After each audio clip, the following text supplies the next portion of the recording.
দয়া করে সবাই সোজা হয়ে বসুন, একটু নিজেদের মধ্যে কথাবার্তা বন্ধ রেখে যেটুকু সময় আমরা আলোচনা করি একটু শুনুন, তাতে আপনাদেরও কল্যাণ আর আমাদেরও আশা সার্থক হয়।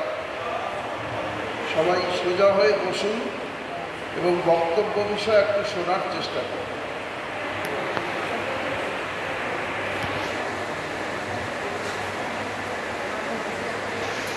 ओम नमः श्री यतिराजाय विवेकानंद शिवाय सच्चित सुख स्वरूपाय स्वामिने तापः।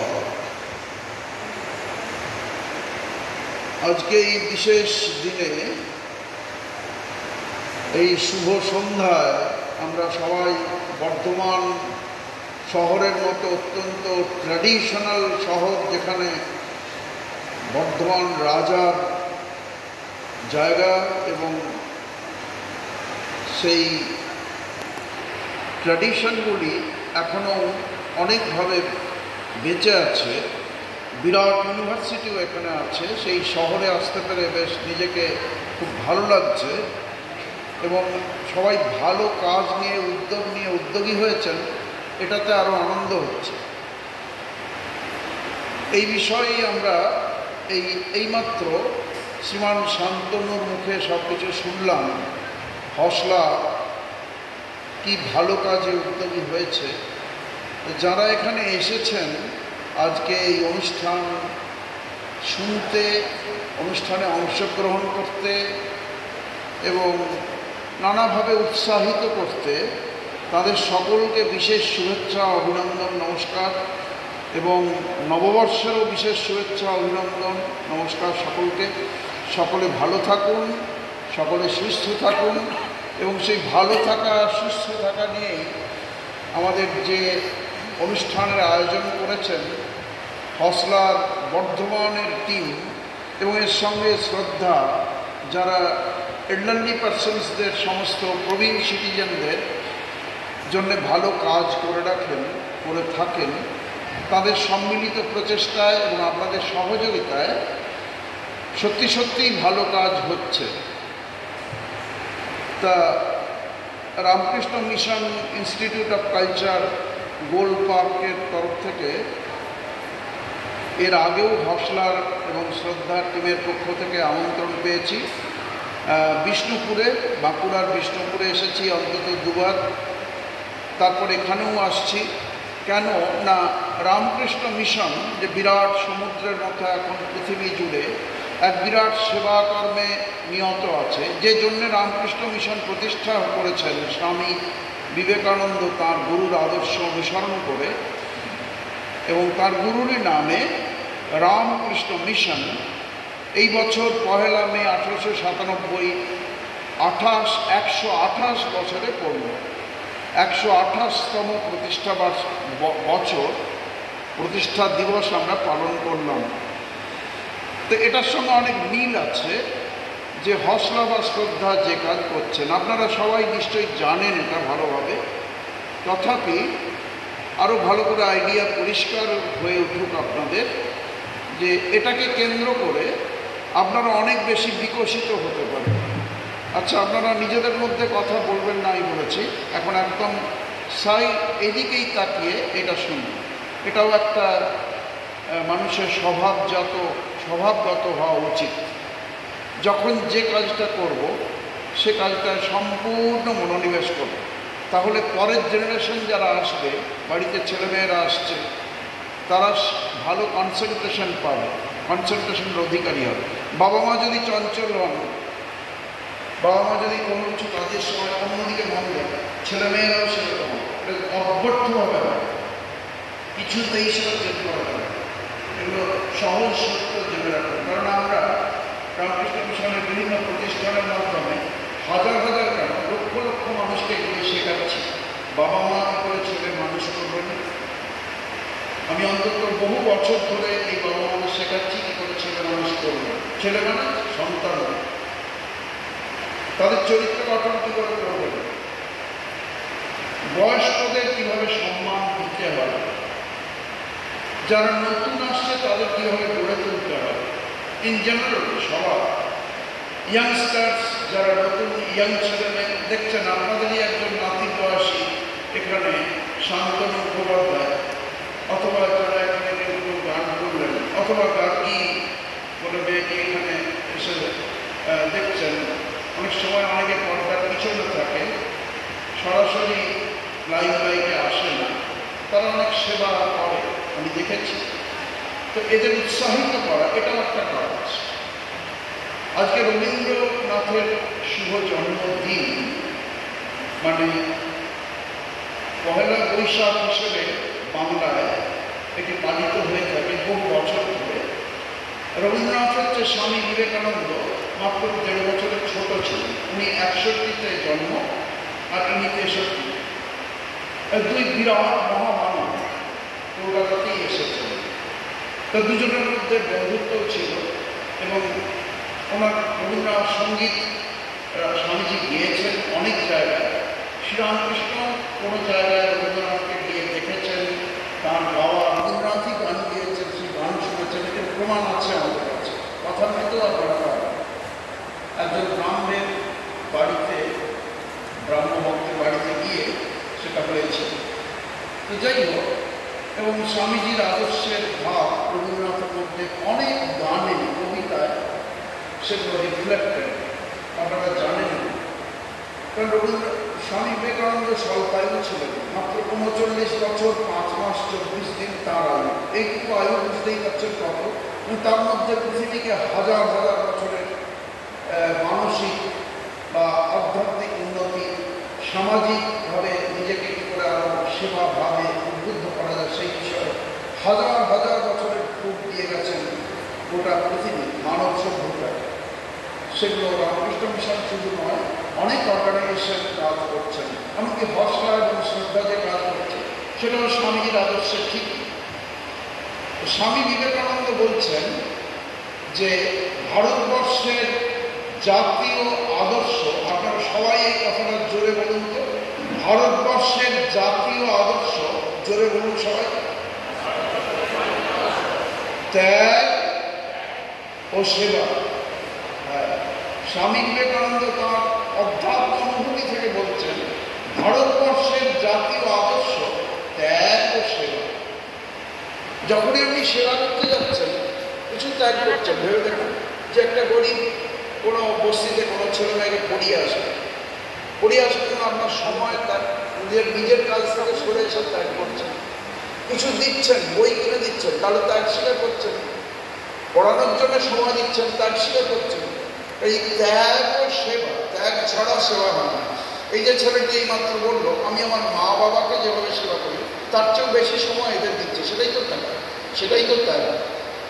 সবাই যে সন্ন্যাসী গেরুয়া করে আর সন্ন্যাস ব্রত ধারণ করলেই ত্যাগই হয় তা নয়, আপনারাও ত্যাগ করতে পারেন। বিরাট সুযোগ সামনে আছে। এই ভারতের মতো মহান ধর্ম সংস্কৃতির যে দেশ, যেটা হাজার হাজার বছরে বিরাট ধর্ম সংস্কৃতির সনাতন ধর্মের ঐতিহ্যকে প্রবহমানতা বজায় রেখেছে, সেরকম বিরাট দেশ, সারা পৃথিবীর কাছে একটা বিরাট শিক্ষার দেশ, মর্যাদার দেশ, মহান দেশ। সারা পৃথিবী জানে ভারতবর্ষের কাছে অনেক জিনিস আমাদের শেখার আছে। তারা গর্ব করে বলেন, গোলকাটা যখন ইন্টারন্যাশনাল সেমিনার হয় তারা এসে বলেন যে ভারতবর্ষের যে ধর্ম সংস্কৃতির সনাতন ঐতিহ্য, সেটাকে রামকৃষ্ণ মিশন ও রামকৃষ্ণ মঠ যেমন প্রবহমানতা বজায় রেখে টেনে নিয়ে চলেছে, তেমনি হসলা ও শ্রদ্ধা এরাও ওই একই আদর্শকে, যে ত্যাগ এবং সেবা, এই আদর্শকে নিয়ে তারাও করছে। সেটা হতে পারে বর্তমান শহরে, হয়তো এইমাত্র শান্তনু বললো ছোট্ট আকারে হতে পারে। আমরা ছোট আকারে, ছোট তো কি আছে, রবীন্দ্রনাথের একটা কবিতা কাপলেট, হ্যাঁ, কে লইবে মোর কার্য কহে সন্ধ্যা রবি। সূর্য অস্তমিত, সূর্য পৃথিবীকে জিজ্ঞেস করছে আমার দায়িত্ব কে নেবে? কে লইবে মোর কার্য কহে সন্ধ্যা রবি। শুনিয়া জগৎ রমণ বিরুদ্ধ ছবি, সমস্ত জগৎ স্তব্ধ রইল। সূর্যদেবের দায়িত্ব কে নেবে? সব চুপ। মাটির প্রদীপ ছিল, সে কহিল স্বামী, গৃহকোণে ছোট্ট মাটির প্রদীপ, সে খুব সাহস করে বলল এবং গর্ব করে, প্রভু, সে কহিল, স্বামী, আমার যেটুকু সাধ্য করিব তা। আমি গৃহকর্মীকে আলো করতে পারি, আমি আমার ডিউটিটুকু করব। এটা হলো মূল আদর্শ। আমি আর কি করতে পারি, এটা ফাঁকিবাজির কথা। স্ট্রেট আওয়ে বলতে গেলে, কারণ যিনি এটা বলছেন, আমি আর কি করব, আমার বয়স হয়েছে বা আমি বাচ্চা ছেলে, এটা ফাঁকিবাজির কথা। প্রত্যেকে করতে পারে যদি মা বাবা ট্রেনিং দেন, শৈশব অবস্থা থেকে অন্যের জন্য সেবা করতে পারে।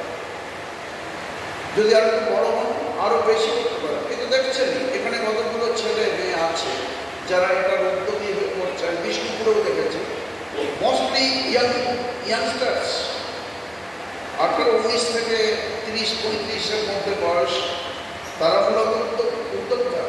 ফলে তারা নিশ্চয়ই এমন ট্রেনিং তাদের বাড়ি থেকে হোক, মা বাবার কাছ থেকে হোক, রামকৃষ্ণ মঠ মিশনের মাধ্যমে কোনো সন্ন্যাসীর মাধ্যমে হোক, দে আর ট্রেনিংড।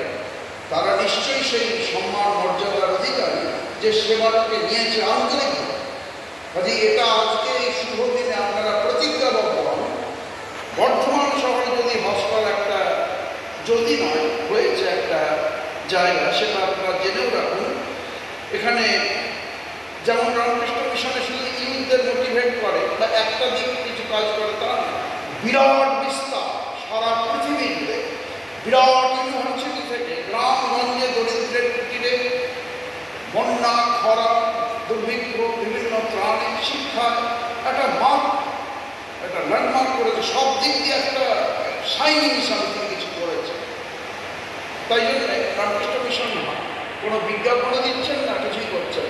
কিন্তু ভালো কাজ করলে আলটিমেটলি ভালো লোকরা অ্যাপ্রিসিয়েট করতে বাধ্য হবে, করবেনই করবে।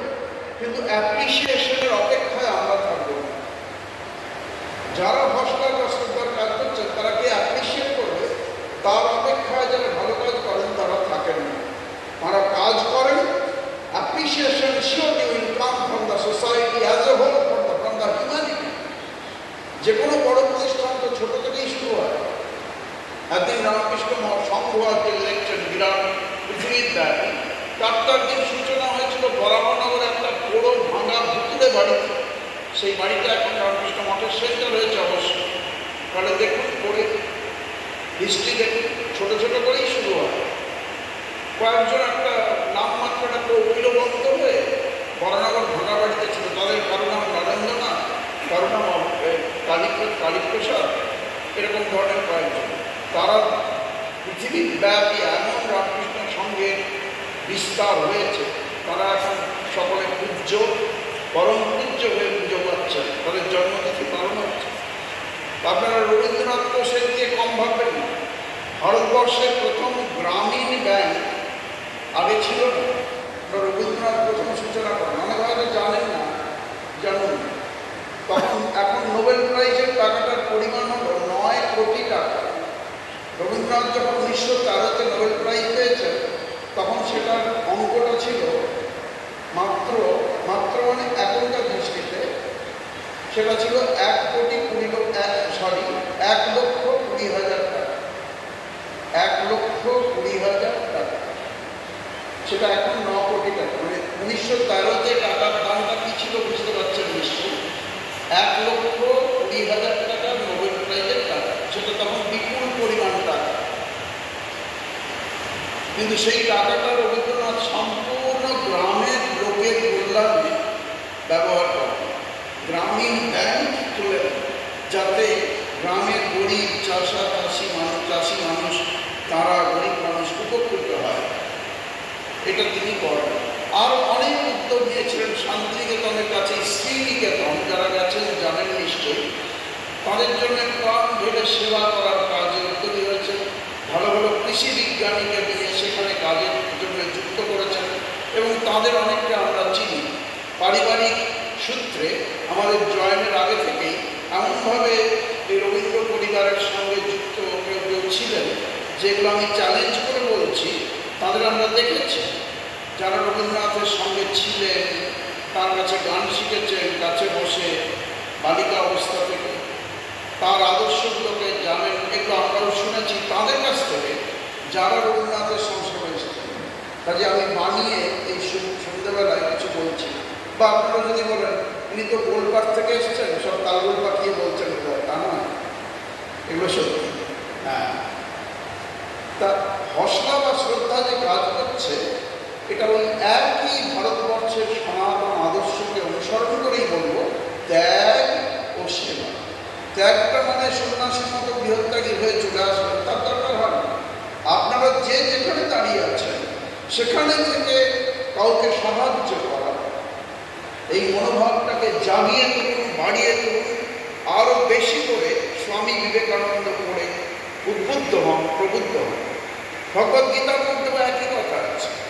আসলে শ্রীরামকৃষ্ণদেব, মা সারদা দেবী বা আজকে স্বামী বিবেকানন্দ যা বলছেন, শাশ্বত আদর্শে, ভারতের সনাতন আদর্শে শ্রীরামচন্দ্র একদিন এই ত্যাগ ও সেবা দেখিয়েছেন। ভগবান শ্রীকৃষ্ণ, তিনিও প্রায় 5000 বছর অতিক্রান্ত, তিনিও দেখেছেন এবং গীতার পৃষ্ঠায় আপনারা পাবেন তার প্রমাণ। যদি বলেন কালকেও আমি আছি আপনাদের সঙ্গে, যদি কেউ ইন্টারেস্টেড হন, ভেরি ভেরি ইন্টারেস্টিং ওয়েতে প্রেজেন্ট করার চেষ্টা করব। আপনারা যদি কালকে আসতে পারেন, আজকে হয়তো অনেকে এই প্রোগ্রামে অন্য জায়গায় আটকে গেছে, আসতে পারেন, আপনাদের ভালো লাগবে, আনন্দ পাবেন এবং অনেককে কিছু জানতেও পারবেন। যারা যারা এখানে হসলার এই বর্ধমানের যে হসলার পাঠচক্র তাদের যুক্ত হতে চান, সেটায় গীতা উপনিষদ পাঠ হয়। কী করে গীতা পাঠ করতে হয় সম্ভবত কালকে আমাকেও এটি বলেছেন যে একটু শিখিয়ে দেবেন। আপনারা যদি সবাই একটা করে গীতা আনতে পারেন, নাও পারেন, তাহলে ছোট্ট গীতা আনলেও হবে। এখানে কিছুটা সময় কালকে শেখানো যেতে পারে কী করে গীতা পাঠ করবেন, খুব সহজেই দেখবেন শিখতে পারবেন, বেশি সময় লাগবে না। তারপরে ঠাকুরমা স্বামীজি রামকৃষ্ণদেবের ছোট্ট ছোট্ট উপদেশ, যেগুলো আপনাদের জীবনে বিরাট সাহায্য করবে, একটা নতুন দিগন্তের উন্মোচন করবে, আবরণ উন্মোচন করবে। তাই জন্য সেগুলো শুনতে কালকেও আসবেন। আমরা এদের অ্যাপ্রিসিয়েট করি খুব, যে ইয়াংস্টার্স অনেক আছে যারা ছেলেমেয়েরা অল্প বয়স থেকে এই কাজে উদ্যোগী হয়েছে। প্রবীণদের দেখতে হবে, কারণ স্বামীজি বলছেন একটা অতীতকে ছুঁড়ে ফেলা না, অতীতের উপরে ভিত্তি করে আমাদের নবীনের দিকে যেতে হবে, যে নতুন তাই সেদিকে যেতে হবে। বর্তমানকে দাঁড়াতে হবে অতীতের ভিত্তিভূমির ওপরে। এই যারা প্রবীণ আমাদের তো সুবিধে, তারা পৃথিবীটাকে এতটা দেখেছেন, 60 বছর, 70 বছর, 80 বছর, 90 বছর, 100 বছর, তারা দেখেছেন। তাদের অভিজ্ঞতাটা নিয়ে এই জীবনের যে পুস্তক গ্রন্থ, জীবনবেদ, জীবনের যে জীবনরূপ যে গ্রন্থ, সেটা তো আমাদের পাঠ হয়ে যায়, ফলে আমাদের ঠকতে হয় না। সেই জন্য প্রবীণদের সব সময় শ্রদ্ধা করতে হবে, আমরাও করি। ভাববেন সন্ন্যাসীরা বোধহয় এমন একটা জায়গায় আছেন, সংসারী যারা প্রবীণ তাদের সম্মান তাদের কি দেওয়া দরকার, ভুল ধারণা। আমরা প্রবীণ সিটিজেনদের সম্মান দিই। রামকৃষ্ণ মঠ মিশনের অনেক জায়গায় আমরা প্রবীণ সিটিজেনদের আমাদের মেম্বার, কমিটি মেম্বার হিসেবে রাখি, তাদের কাছে সাজেশন নিই। সেক্রেটারি হয়তো সন্ন্যাসী, কিন্তু ম্যানেজিং কমিটি দেখবেন অনেক সন্ন্যাসী সিটিজেন্স আপনাদের মতো প্রবীণ আছেন। কেন আছেন? তারা সাজেশন দেন, আমাদেরও দরকার আছে সাজেশন। কারণ রামকৃষ্ণ মিশন যদি সেই সাজেশন নিতে পারে, why not you all? বাড়িতে যদি বৃদ্ধ বাবা মা থাকেন, তাহলে তাদের কাছে সাজেশন নেবেন। এগুলো যারা নেন না, তাদের ছেলেমেয়েরা কী করে মানুষ হবে তারাও জানতে পারে না। আমি তো বলছি হাজার হাজার বাবা মাকে শেখাচ্ছি বহু বছর ধরে, এখনও করি। কোলপাট্টে থেকে, তার আগে হায়দ্রাবাদে ছিলাম, করেছি কোলপাট্টে, কিছুকাল বিদেশে ভারতের বাইরে ছিলাম, সেখানেও করেছি। তারা অবাক হয়ে যাবে শুনলে যে এগুলো এত সহজ। যারা এই প্রবীণদের সাজেশন নিয়ে না চলবেন তাদের অনেক ভুল ত্রুটি হয়ে যাবে, দিয়ে হয়তো ছেলে মেয়ে মানুষ ঠিক মতো হবে না, অনেক খারাপ হয়ে যাবে। আরেকটা কতগুলো বলতে খারাপ লাগে, কিন্তু দেখুন পরিবারে অনেক বিবাহিতা আসে, অল্প বয়সী মেয়ে কেউ এলেন, ইংরেজিতে বলে ডটার ইন ল। আমি ওই কথাটাকে ঘুরিয়ে বলি না, ডটার ইন ল ভারতীয়রা বলবেন, বলবে daughter in love, daughter in love, ভালোবাসায় সে আমার মেয়ে, এই ভাবকে জানিয়ে। সেও তো মেয়ে, আরেকজনের মেয়ে, আপনার কাছে তো মেয়ে হিসেবেই আসছে, আপনার ছেলে, আপনার কাছেও মেয়ে না, কাজে তাকে মেয়ে হিসেবে এই ভালোবাসা দিয়ে আদর দিয়ে তাকে দেখতে হবে। তার ত্রুটি বিচ্যুতি থাকলেও সে পরের জেনারেশনের, আপনি আগের জেনারেশন, তার তো দায়িত্ব বেশি। নতুন পরিবেশে, নতুন জায়গায়, নতুন প্রতিটি মানুষের সঙ্গে তাকে অ্যাডজাস্ট করতে হচ্ছে। মেয়েদের তো একটা বিরাট গুণ, ছেলেরা সেটা করতে হচ্ছে না, সে তার বাড়িতেই থাকছে মা বাবার কাছে। কিন্তু একজন মেয়ে যখন বিবাহিতা হয়ে আরেকটা বাড়িতে যাচ্ছে, তাকে অনেকভাবে অ্যাডজাস্ট করতে হচ্ছে। প্রত্যেকটি মানুষের সঙ্গে তাকে নতুন করে সম্পর্ক জুড়ে তাকে আপন করতে হচ্ছে। তার ক্রেডিট এটা বিরাট। সেখানে তাকে আপন করার জন্য যদি কিছুটা নিজের ক্ষমতাকে ছেড়ে দিতে হয়, যদি কিছুটা ছোট হয়েও থাকতে হয়, তথাপি আপনারা সেটা করতে উদ্যোগী হবেন। কেন? একজনকে ওপরে তুলতে। তাহলে কি হবে? একদিন তিনি, সেই মেয়ে একদিন আপনাকে পরম যত্নে নিজের মায়ের মতো সেবা করবেই করবে। এর কোনো ব্যতিক্রম হতে পারে না। মানে ভালোবাসারই আলটিমেটলি জয় হয়, হিংসা নয়। এগুলো শুনতে অনেক সময় খারাপ লাগে। তাদের উপরে মানসিক সান্ত্বনা মাত্র বলতে হয়, মানসিক টর্চার অথবা শারীরিক এগুলো হয়ে যাবে। এগুলো ইট শুড নট বি। এটা হলে সমাজে যারা এটা করছেন, সমাজের কাছে তারা কলঙ্ক হয়ে যাচ্ছেন। যত শিক্ষিত হন, যত শিক্ষিত অশিক্ষিত হন, যদি গৃহবধূকে কেউ কোনো খারাপ ব্যবহার করেন, তিনি সমাজের কাছে কলঙ্ক হয়ে যান।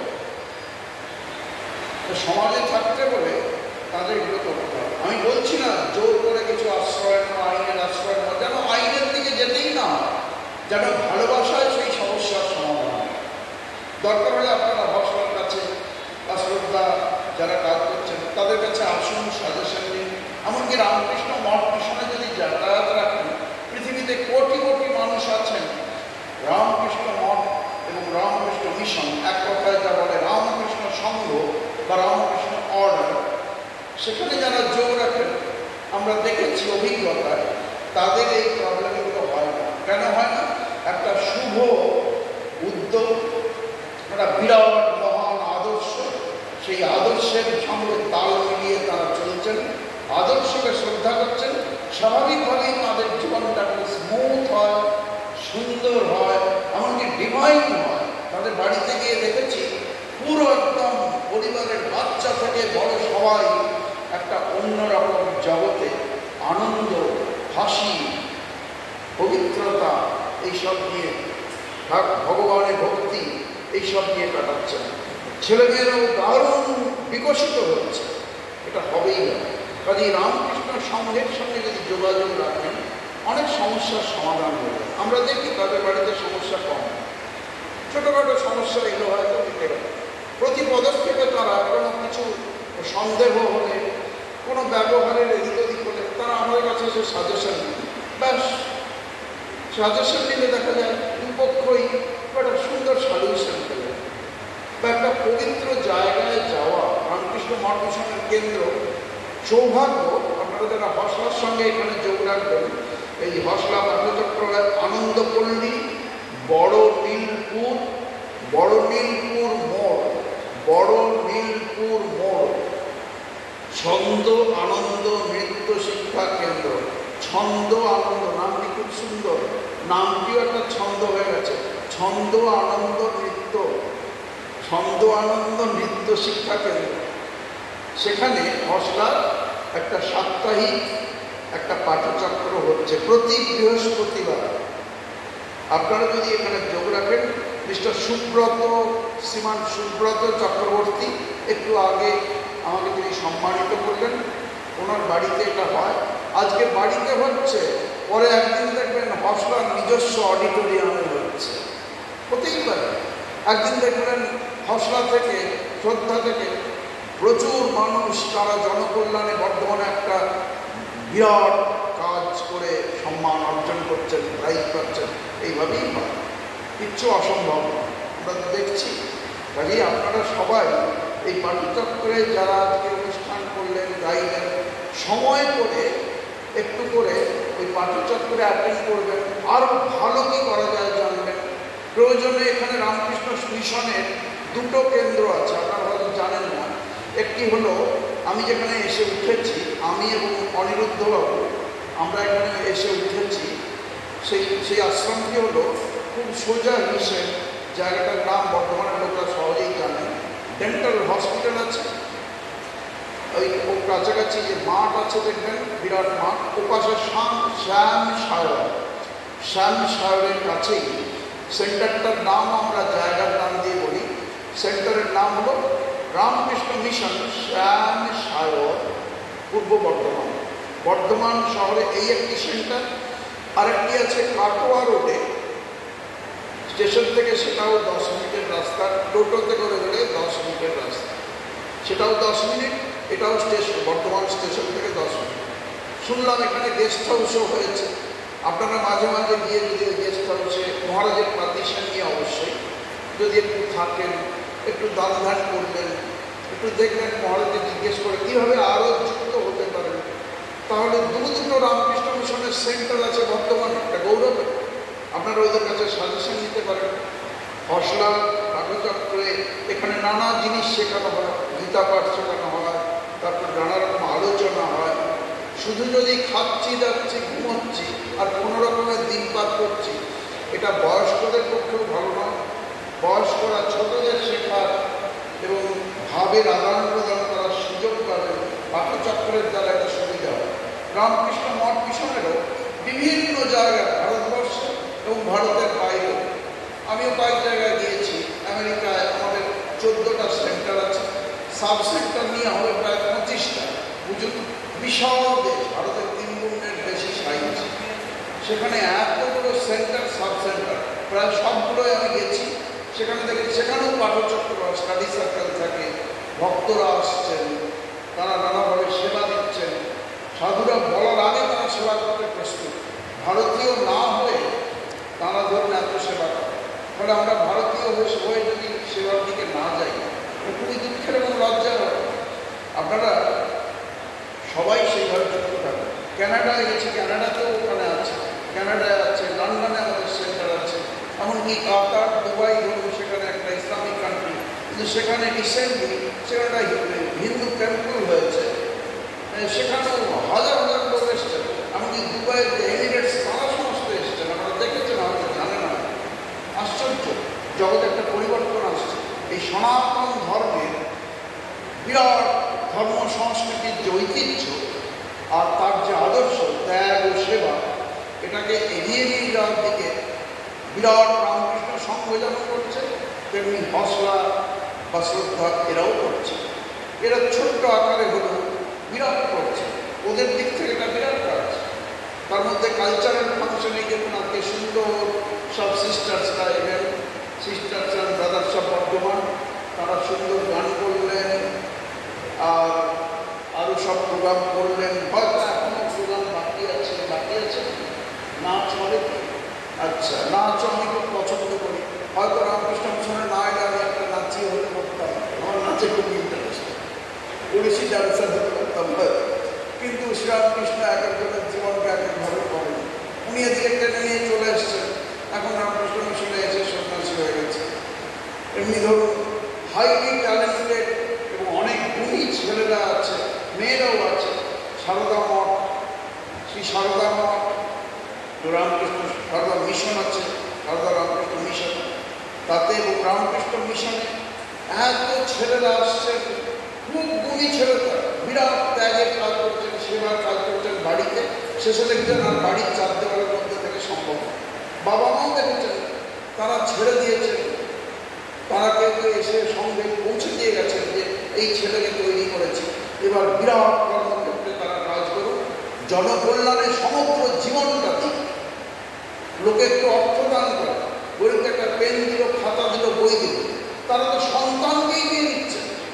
কত বড় মা বাবা, এরাই তো রত্নগর্ভ, এরাই তো রত্নগর্ভ। তার নিজের ছেলেকে, ছেলে একটা নারী ছেড়া ধন বা মেয়েকে স্বাস্থ্যবাবু হাইলি কোয়ালিফাইড, তারা অন্যদিকে না গিয়ে সেবার জন্য সমগ্র জীবনটা দিচ্ছে। এরাও হসলার টিমের মধ্যেও যে ছেলেমেয়েরা এসে সেবা করছে, এটা ধরুন তারা চাকরি করে অনেকে বা কোনোভাবে কাজে যুক্ত আছেন, হ্যাঁ, কিন্তু দেখুন তারা এসে অন্যের জন্য প্রবীণ সিটিজেনদের যে সেবা করাটা খুব দরকার, তাদের সাজেশন যে সমাজের পক্ষে সমস্ত পরিবারের পক্ষে মূল্যবান, সেগুলো তারা বুঝিয়ে দিচ্ছে মানুষকে, তাদের এই প্ল্যাটফর্মে আনছে, তাদের দিয়ে অনুষ্ঠান করাচ্ছেন, প্রোগ্রাম করাচ্ছেন। এই তো দেখুন প্রবীণ অনেকেই ছিলেন যারা 60-এর বেশি বয়স এখানে গান করবেন। আমি বিষ্ণুপুরে গিয়ে দেখেছি, ওখানে থেকেছি, হসলাই আমাকে ডেকেছেন, দেখেছি সেখানে অনেক প্রবীণ সিটিজেনরা সুন্দর নাটক করছেন, কেউ কেউ গান করছেন, কেউ কেউ অন্যান্য প্রোগ্রাম করছেন, খুব আনন্দের সঙ্গে। যে আমার রবীন্দ্রনাথের কথাও বললাম যে এই আদর্শ নিয়ে আপনারা সবাই যদি এগিয়ে আসেন, তাহলে একটা বিরাট ভারতের যে রাজ আদর্শ, সেটা আপনারাও টান টেনে নিয়েই যেতে পারেন। রবীন্দ্রনাথের ভাষায় শুভ কর্ম পথে ধর্ম নির্ভয় না, যা কিছু করবেন। স্বামী বিবেকানন্দ বলছেন যে do good and be good, be good and do good. এটা বিরাট ধর্মের সার কথা কি? শুদ্ধ চিত্ত হও, আজে বাজে চিন্তাকে ছেড়ে, খারাপ চিন্তা যা মানুষকে টেনে নিচে না, সেগুলো ছেড়ে দাও, চলে যা অন্য চিন্তা, শুভ কর্মপথে এগিয়ে চলো, নিজে ভালো হও এবং ভালো কিছু করো, নিজে ভালো হও, ভালো কিছু করো। যারা ভালো কাজ করছে, তুমি ভালো কাজ করতে করতে যারা ভালো কাজ করছে তাদের সাহায্য করো, যারা ভালো কাজ করছে তাদের যদি সাহায্য করেন, আপনি এখন বুঝতে পারবেন না, একদিন সবাইকে চোখ বুঝতে হবে। একটা আলপিনও এই জগৎ থেকে নিয়ে যেতে পারবেন না। আপনার যে শরীরটাকে এতভাবে তোয়াজ করছেন, সারা জীবনে কত রেলের ওয়াগনের সমান কত ওয়াগন খাবার ভেতরে দিয়েছেন বাবা, কত নানা রকম ক্রিম, সোন, সেন্ট, স্নো পাউডার ফেরান লাগবে, কত প্রলেপ চলেছে। হয় এই দেহকে এখানেই ফেলে যেতে হবে, এই দেহটা নিয়ে যেতে পারবেন না, কিছুই নিয়ে যেতে পারবেন। কিটুকু যাবে আপনার সঙ্গে ওই শুভ কর্ম, তার যে ভালো ফলটুকু, সেটা আপনাকে একটা থ্রাস্ট, এই জীবনের পর একটা ঊর্ধ্বগতি প্রদান করবে, আরও একটা বিরাট জীবন করবে। এই জীবনে যারা ভালো কাজ করছেন, তারা আগের জীবনে আরও ভালো কাজ করেছেন, তার রেজাল্ট ইজ প্রেজেন্ট লাইফ। কাজে স্বামীজি বলছেন ছোট্ট ছোট্ট কথায়, তুমি যা ভাবো, তোমার ব্যক্তিত্বটা পোশাক আশাকে নয়, বাইরের চাকচিক্যে নয়, রূপে নয়, আসল কিসে? তুমি যা ভাবো, তোমার মূল অস্তিত্বটা তাই। তুমি যা ভাবো তুমি তাই। Whatever you think that you will be, তুমি তাই হবে। ইয়াদৃশী ভাবনা যস্য সিদ্ধি ভবতি তাদৃশী। তুমি যা ভাবো, তোমার জীবনের যে সফলতা, সেটা সেইটাই আসবে। শুধু টাকা দিয়ে কি হবে? অনেক আছেন বিপুল টাকার উপরে বসে আছে, কিন্তু একটা কি নোটের একটা কালেকশন একটা সময় হলো, নোট বাতিল ইত্যাদি, বহু মানুষ সুইসাইড করবে। ভেবে দেখুন, বহু মানুষ সমাজের মধ্যে তারা সুইসাইড করবে। তাহলে রেজাল্ট কী হলো? বিপুল পরিমাণ টাকা সোসাইটির একটা কিছু কারণে বা যে কোনো কারণেই, সামাজিক কারণে কিছু টাকাকে বাতিল করা হলো।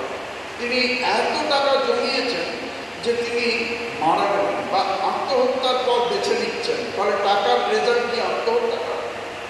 এগুলো দেখেও যদি চেতনা না হয়, তাহলে আমাদের মতো মুখ্য আর হবে না। সেজন্যে টাকা, সম্পদ, ধন সম্পদ জাগতিক দরকার আছে ঠিকই, সেগুলোর দরকার আছে, কিন্তু সেগুলো সর্বস্ব না। জীবন হয়, জীবন হবে সামনে একটা বিরাট আদর্শ, মহান আদর্শ থাকে। মহান আদর্শের পথ ধরে মার্চ করে সৌজানের মতো এগিয়ে গিয়ে একটা বিরাট আলোক প্রদর্শন হচ্ছে, সেটা আমরা যেন দেখতে পাই, সেই আলোর রাজ্যে যেন পৌঁছতে পারি।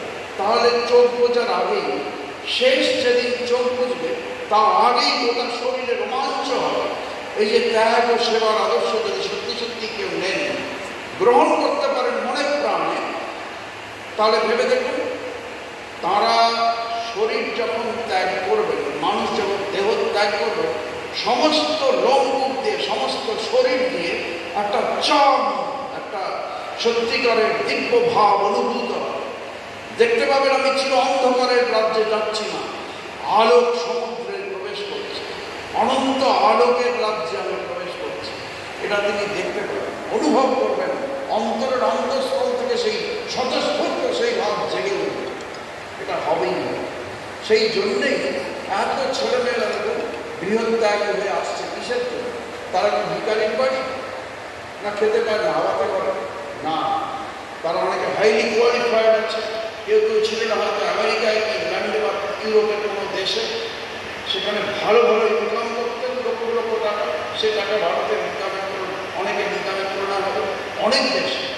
সেগুলোকে ত্যাগ করে তিনি এসে সেবার আদর্শকে রামকৃষ্ণের সঙ্গে বা কোনো অন্যান্য সন্ন্যাসী সংঘও আছে, সেখানে জয়েন করছেন। কেন?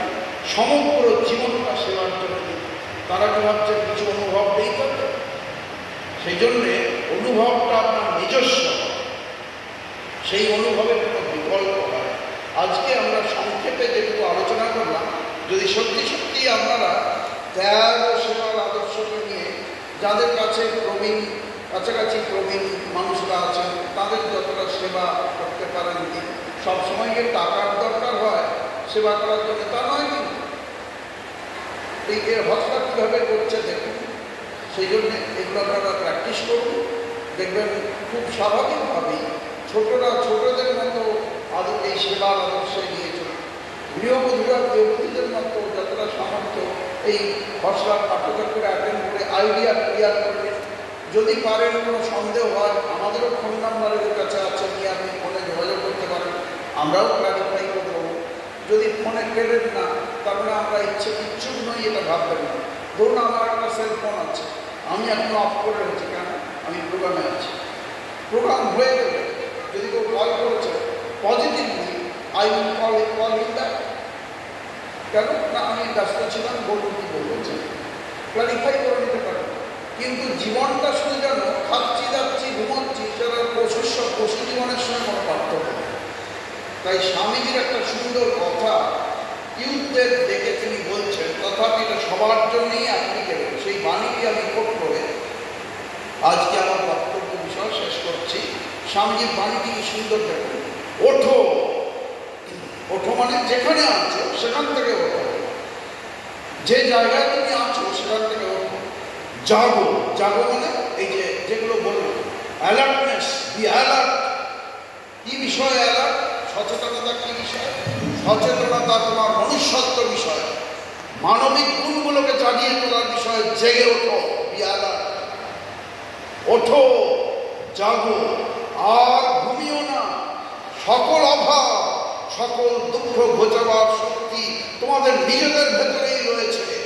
নিজেকে কখনো দুর্বল ভেবো না।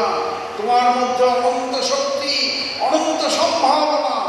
এই জগতে তুমি সব করতে পারো, একথা বিশ্বাস করো, তাহলেই ওই শক্তি জেগে উঠবে।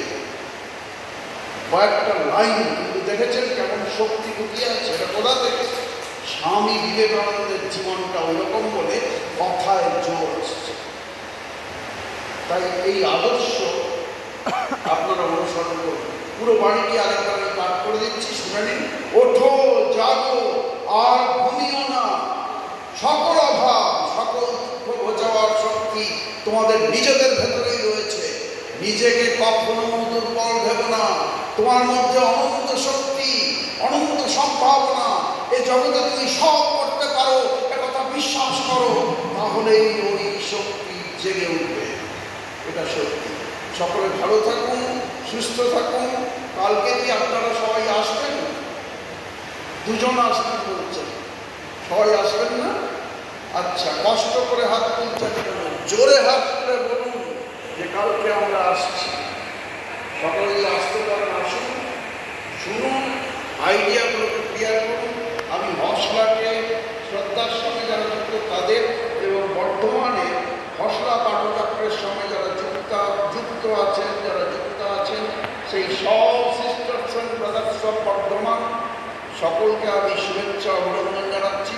আপনারা এগিয়ে চলুন, ভালো করে সত্যিকারেরই ভালো শুভ পথের একটা সন্ধান পান, দিয়ে এগিয়ে চলুন, দেখবেন আলটিমেটলি আপনাদের কল্যাণ হবে। নহি কল্যাণ কশ্চিৎ দুর্গতিং দাতরাচ্যতে। ভগবদ্গীতা শ্রী ভগবান বলছেন কল্যাণ কর্মকারী কখনো দুর্গতি প্রাপ্ত হয় না। অর্জুনকে বলছেন না, সমগ্র মানব সভ্যতাকে হাজার হাজার বছর আগে বলে এখনো হাজার হাজার নয় লক্ষ লক্ষ ইউনিভার্সিটি থেকে ভগবদ্গীতা পড়ানো হচ্ছে। কেন না? ওইটার জন্য এই বাণী শাশ্বত সনাতন আদর্শ। নহি কল্যাণ কশ্চিৎ দুর্গতিং দাতরাচ্যতে। কল্যাণ কর্মকারী যারা অন্যের কল্যাণে নিজেকে নিয়োজিত করে তাদের কখনো তারা দুর্গতি প্রাপ্ত হয় না, তারা ঊর্ধ্বগতি লাভ করে। এই জীবনেই সেটা অনেক অনুভব করতে পারবে। সেটা বুঝতে পেরেই অনেকে গৃহত্যাগী হয়ে সন্ন্যাসীরা বাড়ি, মা বাবা ভাই তাদেরও আছে, কিন্তু সেগুলো ছেড়ে এসে তারা একটা ত্যাগের জীবনে করতে হয়েছে। সকলকে ধন্যবাদ।